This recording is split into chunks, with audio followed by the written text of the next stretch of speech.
नमस्कार मित्रांनो, मी रोहित. सरन्यायाधीशांवर बूट फेकून मारणाऱ्या वकिलांनी खरं कारण सांगितलं आहे, ते आपण व्हिडिओच्या माध्यमातून ऐकूया. मेरा पहला सवाल आपसे ये है कि जिस तरह से कल सुप्रीम कोर्ट में घटना हुई, क्या कहेंगे सर, ऐसा क्या हुआ कि आपको ये करना पड़ा? बात यह है कि मैं बहुत ज़्यादा आहत हुआ कि 16 सितंबर को चीफ जस्टिस के कोर्ट में एक पीआईएल किसी व्यक्ति ने दाखिल की, तो गवई साहब ने उसका जो है पूरी तरह से पहले तो मजाक उड़ाया। मजाक इन द सेंस कि ये कहा कि भाई आप मूर्ति से प्रार्थना करो, जाके आइडल से कहो कि वो अपना सर खुद रिस्टोर कर ले। जबकि हम देखते हैं कि यही चीफ जस्टिस बहुत सारे धर्मों के खिलाफ, जो दूसरे समुदाय के लोग हैं, आप सब जानते हैं वो लोग कौन हैं, उनके खिलाफ जब कोई केस आता है तो बड़े बड़े स्टेप, जैसे मैं एग्जाम्पल देता हूँ, हल्द्वानी में रेलवे की ज़मीन पर एक विशेष समुदाय का कब्जा है। जब उसको हटाने की कोशिश की गई तो सुप्रीम कोर्ट ने स्टे लगा दिया 3 साल पहले, जो आज तक लगा हुआ है। ऐसे ही नुपुर शर्मा का जब मामला आया तो कोर्ट ने कह दिया आपने माहौल ख़राब कर दिया। ये सब तो कहते हैं, रोक लगाते हैं, वो सब करते हैं, बिल्कुल ठीक है। लेकिन जब हमारे सनातन धर्म से रिलेटेड कोई मामला आता है, चाहे वो जल्लीकट्टू हो, चाहे वो दही हांडी की ऊंचाई तय करनी हो, या कोई भी मुद्दा हो छोटा मोटा, तो उसके ऊपर वो जरूर ऐसा कोई ना कोई ऑर्डर पास करते चली आ रही है ये सुप्रीम कोर्ट, जिससे कि मैं बहुत दुखी हूं कि ऐसा इन्हें नहीं करना चाहिए। ठीक है, उस आदमी को रिलीफ नहीं देनी थी, मत दीजिए, मगर मजाक भी मत कीजिए उसका। फिर उससे कहा कि आप जाके मंदिर की उसी मूर्ति के सामने मेडिटेट करें। हम कोई ऑर्डर, अन्याय, ये इनजस्टिस ये किया कि उसके रिट पिटीशन को खारिज भी कर दिया। तो इन चीज़ों से लेकर मैं बहुत आहत था। वैसे मैं हिंसा के बहुत ज़्यादा खिलाफ हूँ, मगर ये आप लोग ये भी देखिए कि एक अहिंसक आदमी, सीधा सच्चा आदमी, जिसके ऊपर कोई केस आज तक नहीं है, किसी ग्रुप को नहीं बिलोंग करता है, उसको क्यों ये सब करना पड़ा। ये जरूर सोचने वाली बात है, पूरे देश को ये चिंतन करने वाली बात है कि ऐसा क्या हो गया आखिर। मैं भी कम पढ़ा लिखा नहीं हूँ, मैंने भी एमएससी पीएचडी एलएलबी, मैं भी गोल्ड मेडलिस्ट हूँ। ऐसा नहीं है कि मैं नशे में था या मैंने कोई गोलियां खा रखी थी और मैं कुछ करके आया, ऐसा कुछ भी नहीं है। उन्होंने एक्शन किया, मेरा रिएक्शन था, ये जो भी था। तो आप इसके लिए जैसे लेना चाहें लीजिए, आई एम फ्री टू से दिस थिंग कि मैं फियरफुल नहीं हूँ किसी चीज़ के लिए, ना मुझे कोई इस बात का अफसोस है कि क्या हुआ क्या नहीं हुआ। सर, एक सवाल ये है कि कल आप सुप्रीम कोर्ट जब गए तो क्या आपका कोई मैटर लगा हुआ था, या फिर आप पहले से सोच के गए थे कि हाँ? नहीं, मेरा मैटर नहीं लगा हुआ था, लेकिन ये बात है कि मैं पहले से सोच के इसलिए गया था क्योंकि 16 सितंबर के बाद से मुझे नींद नहीं आ रही थी, और कोई परमात्मा की शक्ति मुझे नींद से उठा उठा के कहती थी कि भाई ये क्या कर रहे हो, तुम सो रहे हो, देश जल रहा है, तुम सो रहे हो। तो इसलिए मुझे ये करना पड़ा। कल की तैयारी मेरी थी ये कि मैं 2 दिन, मैं हार्ट का पेशेंट हूँ, वाल्व मेरा एक पूरी तरह से ख़राब है, जिसका अब मुझे रिप्लेसमेंट कराना है। अपोलो में मेरा पिछले 7-8 साल से इलाज चल रहा है हार्ट का। मैं 2 दिन की दवाएं लेके गया था, क्योंकि मुझे मालूम है कि पुलिस के इंतजाम में इसमें उसमें देर लगी। और मैं ये भी सोच, मुझे तो बड़ा ताज्जुब है कि चीफ जस्टिस ने मुझे छोड़ दिया। मैं इसे उनका उपकार मानूं, एहसान मानूं कि क्या मानूं, ये मैं नहीं समझ पा रहा हूँ। छोड़ दिया, उनकी मर्जी है। तो कल आप जब कोर्ट रूम में गए, सीजीआई कोर्ट रूम में, तो उसके बाद क्या घटनाक्रम हुई, आपने क्या? कोई घटनाक्रम कुछ भी नहीं हुआ उस समय, जाने दीजिए। केवल इतना हुआ कि वहां पर मुझे डीसीपी और एसीपी के ऑफिस में 3-4 घंटे पूछताछ होती रही। मैं नहीं जानता कौन कौन ऑफिसर थे, लेकिन उनका बहुत बहुत धन्यवाद है कि उन्होंने एक बार चाय और बिस्किट भी मुझे खिलाए और एक बार लंच भी कराया, पानी को पूछते रहे। ये सब मैं उनका उपकार मानता हूँ। लेकिन सर, एक सवाल ये है कि लोकतंत्र का एक स्तंभ होता है जुडिशरी, और जुडिशरी का सबसे ऊंचा पद सीजीआई। तो आपको लगता नहीं कि सीजीआई के ऊपर इस तरह से करना? नहीं, क्या करना क्या न करना वो जाने दीजिए, मैं उसमें नहीं पड़ता। मगर सीजेआई को भी ये सोचना चाहिए कि इतने ऊंचे संवैधानिक पद पर जब वो बैठे हुए हैं, पूरी कोर्ट में हर वकील, काबिल से काबिल वकील उन्हें मी लॉर्ड कह रहा है, तो उन्हें मी लॉर्ड के माने समझने चाहिए। मी लॉर्ड का क्या मतलब, वो उसकी गरिमा रखनी चाहिए। भाई ये है, किसी को आप भीख नहीं दे सकते तो उसका बर्तन तो मत तोड़ दीजिए, उसको इतना जलील तो मत कर दीजिए कि भगवान के सामने मेडिटेट करो। फिर इतना ही कह दिया तुमने, कुछ नहीं। आगे तुम मॉरिशस जैसे देश, दूसरे देश में बोल रहे हो जाके कि देश बुलडोजर से नहीं चलेगा।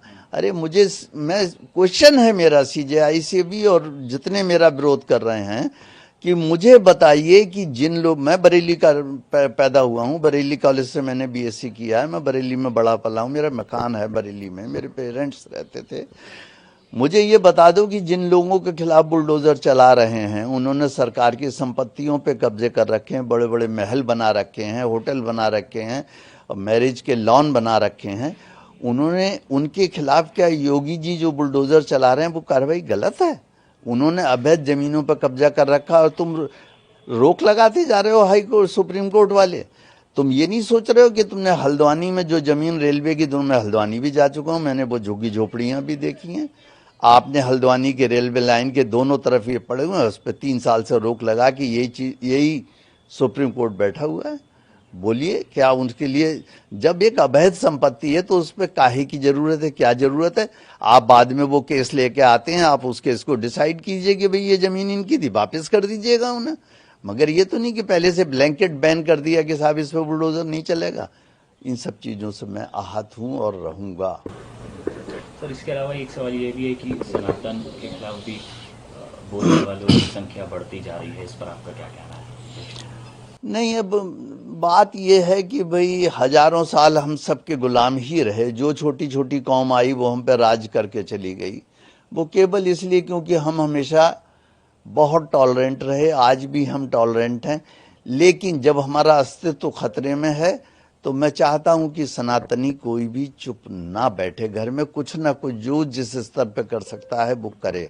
मैं उकसा नहीं रहा हूं, मगर मैं ये जरूर चाहूंगा कि अपने हितों का ध्यान जरूर रखें, हम भी, हमारे पॉलिटिशियंस भी, पुलिस भी, जुडिशरी भी, और वो समझें कि भाई जब 1947 में आज़ाद हुआ था हमारा देश, उस समय 7 मुल्क थे और 7 की जगह आज 57 हैं। हम एक थे, उसमें से भी आधा इधर दे दिया, आधा उधर दे दिया, अब आधा फिर बंटने वाला, फिर हम पे क्या बचेगा? हम कहाँ भागेंगे? मेरा ये तर्क है उसके पीछे। एक सवाल ये सर कि पुलिस ने तो एक्शन नहीं लिया क्योंकि सुप्रीम कोर्ट की तरफ से कोई कंप्लेंट नहीं मिली, लेकिन अब बार काउंसिल जो है वो कहीं ना कहीं एक्शन ले सकता है आपके खिलाफ। नहीं, बार काउंसिल ले नहीं सकता, बार काउंसिल ने ले लिया। कल ही मेरे पास हार्ड कॉपी आई है, मैं आपको दिखा भी सकता हूँ, मेरे पास ही थी अभी, जरा सा उठाइएगा, उधर रखिए। हाँ, ये मैं लेटर अपना दिखा रहा हूँ, ये मिस्टर मन्नान जो है वहाँ पर, ये सेक्रेटरी हैं इसके, और ये इन्होंने जो है ये पूरा ऑर्डर निकाल दिया। अब आप इसी ऑर्डर में केवल इसकी मेरी एक बात सुन लीजिए। एडवोकेट एक्ट जिसके अंतर्गत मुझे सस्पेंड किया गया है, उसका सेक्शन 735 पढ़ लीजिए। उसमें लिखा हुआ है कि जब भी कोई कंप्लेंट आप पे आती है, अव्वल तो कोई कंप्लेंट आई नहीं, या आप सुओ मोटो ले रहे हैं एक्शन, तो उस मैटर को आप एक डिसिप्लिनरी कमेटी बना के दे दीजिए, वो हमें नोटिस देगी, हम उसका जवाब देंगे। ये इसे कहते हैं प्रिंसिपल ऑफ नेचुरल जस्टिस। अब आप देखिए क्या कमाल है, इतने बड़े जिसे आप कहते हैं बार काउंसिल, उसने नियमों का उल्लंघन कर दिया मेरे मामले में। उन्होंने मुझे कोई नोटिस नहीं दिया, कोई डिसिप्लिनरी कमेटी नहीं बनाई, एक ही आदमी ने ऑर्डर भेज दिया कि सस्पेंड हो गया आप, और अब आप कहीं प्रैक्टिस नहीं कर सकते। बताइए, कमाल की बात है। मेरे केस लगे हुए जिनसे मैंने फीस ली हुई है, मुझे उनकी फीस रिटर्न करनी पड़ रही है। सवेरे ही एक सज्जन आए थे, अपनी फाइलें ले गए, जिन्हें मैं छोड़ के आ रहा था, आपने देखा था, और बड़ा सा बैग था, फाइलें थी, और उन्होंने कहा साहब पैसे में, जो मुझ पे आज थे नहीं पैसे, मैंने कहा मैं बाद में दे दूंगा आपको, और दूंगा मैं उन्हें, क्योंकि मैं किसी का पैसा नहीं मार सकता। तो मगर उन्हें भी सोचना चाहिए कि एकदम उन्होंने तुगलकी फरमान मेरे खिलाफ जारी कर दिए कि आप सस्पेंड, ऐसे सस्पेंड होता है कोई? मैं जवाब दूंगा इसका उन्हें। सर एक सवाल ये है कि कल से हम देख रहे हैं सोशल मीडिया पर, और उसके अलावा अपोजिशन के कई सारे लीडर्स स्टेटमेंट दे रहे हैं, उनका कहना है कि एक दलित जज के ऊपर इस तरह से ये तो बात को घुमा रहे हैं, प्रोपेगेंडा चलाया जा रहा है, आप क्या कहेंगे? हाँ, मैं ये कहूंगा कि मेरा नाम है डॉक्टर राकेश किशोर। क्या कोई मेरी जात बता सकता? हो सकता है मैं भी दलित हूँ। तो ये तो एक तरफा बात हो गई कि आप इस बात का फायदा उठा रहे हैं कि वो दलित, तो वो दलित नहीं है। सबसे पहले सनातनी थे, हिंदू थे, हिंदू दलित थे वो, और इसके बाद उन्होंने सब कुछ छोड़ के बौद्ध धर्म अपना लिया, वो भी मुझे मालूम है। और वो ये भी मालूम है कि उनके बौद्ध धर्म अपनाने के बाद अगर वो हिंदू धर्म से अपने आप को समझते हैं कि मैं बाहर निकल आया, तो अब दलित कहाँ रह गए। ये तो मानसिकता की बात है। और ये जितने दलित कह के है, ये तो आप देख रहे हैं कि लोग इसी सरकार को गिरा के और चाहते हैं कि देश पर से गुलाम हो जाए। ये उनकी राजनीति है, करते हैं दीजिए। मेरा दलित उलित कुछ नहीं है। इसके अलावा सर एक ये भी है चीज़ें कि कुछ लोग, एक ये तबका है कि वो ये कह रहा है कि एक इंसिडेंट हुआ, उसमें पुलिस ने कोई एक्शन नहीं लिया, सुप्रीम कोर्ट ने कोई एक्शन लिया, अब आगे लोगों का मनोबल बढ़ेगा, इस तरह के इंसिडेंट बढ़ सकते हैं, आपको लगता है? नहीं, ये इंसिडेंट बढ़ सकते हैं, इसका कोई, अरे इसका क्या महत्व है। जजेस को भी अपनी सेंसिटिविटी बढ़ानी चाहिए। लाखों करोड़ों केस पड़े हुए हैं, पेंडिंग हैं, क्यों पड़े हुए हैं। मैं आपको एक छोटा सा एग्जाम्पल और देता हूं। एक मेरे फ्रेंड है, उनका कड़कड़डुमा कोर्ट में मोटर व्हीकल एक्ट का चल रहा है केस। एक्सीडेंट हो गया था, और कब, जब वो 2002 में वो लगी हुई थी, क्या कहते हैं, कोरोना काल था।